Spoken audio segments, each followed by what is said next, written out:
அன்பர்களுக்கு வணக்கம். நம்பியார் ஒருவர் சங்கிலியாரை திருவொற்றியூரிலே திருமணம் செய்து கொண்ட வரலாறு பலரும் படித்து நுண்மையாக உணர்ந்திருப்பார்கள். சிலர் கேள்விப்பட்ட அளவிலே அறிந்திருப்பார்கள், பலர் அறியாமல் இருப்பார்கள். அங்கே திருவொற்றியூருக்கு போகும்பொழுது ஆலயத்தை வழிபட்டு விட்டு இந்த தொண்டர்களை எல்லாம் வணங்கி இந்த பூமண்டபத்துக்கு போய் இந்த பூத்தொடுப்பவர்கள்லாம் வணங்கி மேலும் நகரும் பொழுது இந்த சங்கிலியாரை பார்த்து விடுகிறார். முன்னதாகவே சிவபெருமானால் அவதரிக்கை செய்யப்பட்டவர் பறவையார் சங்கிலியார் என்று கூறும். பறவையாரை முன்னதாகவே திருமணம் செய்து கொண்டு விட்டார்.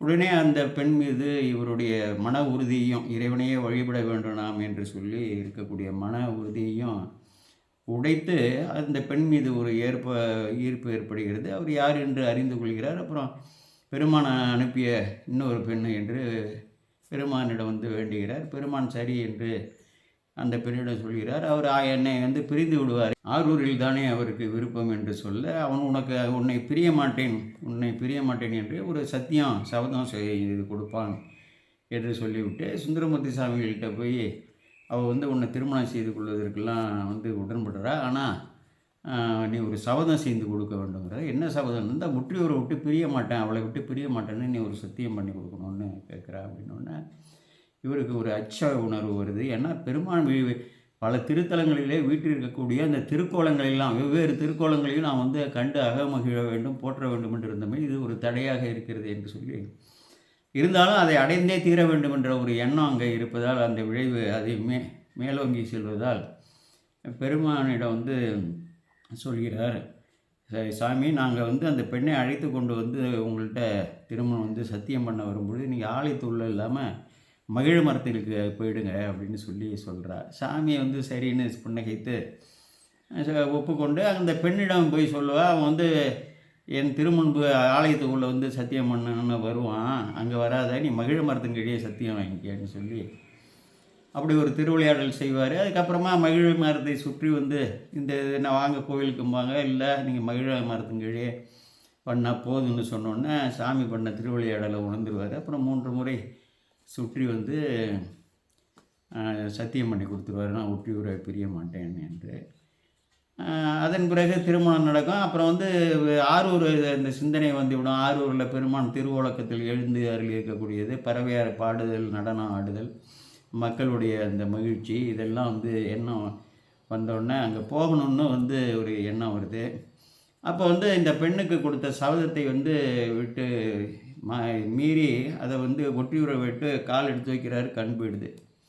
இப்போ ஒற்றியூரில் இருக்கும் பொழுது சங்கிலியாரை ஒரு குறிப்பிட்ட பாடல், ஒற்றியூரில் இருக்கும் பொழுது அங்கே குறிப்பிட்டது 2 பாடல்களில், மீதி 3 பாடல்களில் அவர் மறக்கலைங்கிறது தான் இப்போ இதோட நோக்கமே. இந்த பதிவோட நோக்கமே அந்த சங்கிலியாரை அவர் இங்கேருந்து பிரிந்து போனாலும், ஆரூரை நோக்கி போனாலும் அவர் மறக்கவில்லை என்பதற்கான ஒரு 5 குறிப்புகள் இருக்கின்றன.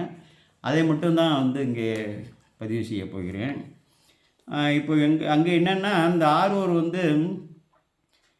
ஆரூரை பிரிந்த அந்த எண்ணம் வந்துடுது, பிரிஞ்சிட்டமேங்கிறது பிரிவாற்றாமை வந்தோடனே சொல்கிறாரு. 7ஆம் திருமுறை 51வது பதிகம் 11வது பாட்டு. நொய்யனேனை பொருட்படுத்தி சங்கிலியோடு என்னை புணர்த்த தத்துவனை சழக்கனேன் எங்களுக்கு பிரிந்திருக்கேன் என் ஆரூர் இறைவனே என்று சொல்லி, சாதாரணமான ஒரு தொண்டனா நான் விரும்பினங்கிறதுக்காக அந்த என்னை பொருட்படுத்தி சங்கிலியாரோட என்னை மனம் புணர்வித்தார்ல பெருமான. அப்படிப்பட்ட பெருமானை அவர் வீட்டில் இருக்கக்கூடிய ஆரூர் இருக்கு இல்லையா, நான் ஒரு இழிந்தவனாக இருக்கிறேனே, இந்த ஆரூரை மறந்து இருந்து விட்டேனே, நான் எப்படி ஆரூரில் இருக்கக்கூடிய அந்த தியாகேச பெருமானை பிரிந்திருப்பேன் என்று சொல்லி தன்னுடைய வருத்தத்தை தெரிவிக்கிறாரு. அடுத்து இந்த எல்லையை தாண்டின உடனே கண் 2ம் போயிடுது, சுத்தமாக கண் 2 கண்ணும் போயிடுது. பாருங்கள் எவ்வளோ பெரிய விஷயம். சபதத்தை மீறக்கூடாது, பெண்களுக்கு துரோகம் செய்யக்கூடாது, மனைவிக்கு துரோகம் செய்யக்கூடாது, இதெல்லாம் இருக்கு இல்லையா, அதுக்கு தண்டனை. அப்போ என்ன செய்கிறாரு, அங்கே திருவொற்றியூர்லேயே கண் தெரியாமல் வருத்தப்பட்டு ஒரு திருப்பதிகம் அழுக்குமை கூட என்று எடுத்து பாடுறாரு. அதில் ஒரு பாடலில், கட்டணேன் பிறந்தேன் உனக்கு ஆளாய், நான் ஒரு தீவனையின் காரணமாக என்னமோ தெரியல இங்கே பிறந்தேன், ஆனால் உனக்கு ஆள்பட்டு விட்டேன், உனக்கு அடிமையாகி விட்டேன். காதர் சங்கிலி காரணமாக எட்டினால் திகழும் திருமூர்த்தி என் செய்வான் அடியேன் எடுத்துரைக்கேன். இந்த சங்கிலியார் மேலே நான் வந்து ஆசைப்பட்டதால் இன்றைக்கி வந்து என்னோடய பயன் வந்து கண் ரெண்டுமே போயிட்டுதே. நீ அட்டமூர்த்தியாக இருக்கக்கூடிய பெருமானே, நான் உன்கிட்ட என்ன எடுத்து சொல்ல முடியும், இப்படிப்பட்ட ஒரு தண்டனையை கொடுத்துட்டேன்னு அங்கே பாடுவார். அப்புறம் போகும்போது திருமுல்லை வாயில் என்ற ஒரு திருத்தலத்தில் 2 கண்ணும் தெரியாமல் தான் போகிறாரு. அங்கே போய் தன்பொழில் ஒற்றி மாநகருடையாய் சங்கிலிக்கா என் கண் கொண்ட பண்பை அடியேன் படுதுயர் கலையாய் பாசுவதா பரஞ்சுடரே என்று சொல்லி அது ஒரு சான்று. சங்கிலியாரே அவர் மறக்கவில்லைங்கிறது தான், பிரிந்தாரை ஒழிய மனத்தளவிலே மறக்கவில்லை என்பது தான் இந்த பதிவோட நோக்கம். தன்பொழில் ஒற்றி மாநகர் உடையாய் சங்கிலிக்கா என் கண் கொண்ட பண்பை சங்கிலிக்கா என் கண் கொண்ட பண்பை அடியேன் படுதுயர் கலையாய் பாசுபதா பரஞ்சுடரே என்று சொல்லி அங்கே வந்து பாடுறாரு. அதேபோல் திருவெண்பாக்கங்கிற ஒரு தலத்துக்கு அங்கேயும் வந்து கண் தெரியாமல் தான் போகிறாரு. திருவாலங்காடு போயிட்டு திருவெண்பாக்கம் போகிறாரு, காஞ்சிபுரம் போகிறதுக்கு முன்னாடி. அந்த ஊரில் வந்து அகச்சான்று நிறையா இருக்குது. அது தனிப்பதிவாக நான் போடுறேன். இந்த நிகழ்வுக்கெல்லாம் வந்து சங்கிலியாரோட இவருக்கு நடந்த இந்த வரலாற்று நிகழ்வுக்கெல்லாம் அங்கே அகச்சான்றுகள் வந்து சுவையான அகச்சான்றுகள்லாம் இவர் வாக்காலேயே வருது. அது தனியாக, இதோட நோக்கம் அது கிடையாது. அங்கே என்ன சொல்கிறாரு, மாந்திகளும் சங்கிலியை தந்து ஒரு பயன்களெல்லாம் தோன்ற அருள் செய்தாய், உலகங்களெல்லாம் ஈன்றவனே வெண்கோவில் இங்கு இருந்தாயோ என்ன ஊன்றுவதோர் கோளர்களி உளம்போகீர் என்றானே என்று சொல்லி அங்கே வந்து அருமையாக ஒரு பாட்டு. அந்த சங்கிலியாரோட பெயரை குறிப்பிட்டு இந்த பதிவு இருக்குது. மாந்திகளும் சங்கிலியை தந்து வரும் பயன்களெல்லாம் தோன்ற அருள் செய்தாய். என்ன பயனை? கண்ணு போனது தான் பயனை.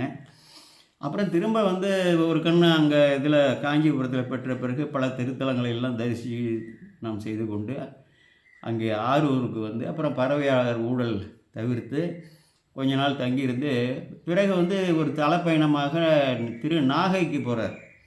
அந்த நாகைக்கு போகும்பொழுதே அந்த திருப்பதிகத்தில் இந்த சங்கிலியாரை வந்து குறிப்பிட்டு அங்கே சொல்லியிருக்காரு.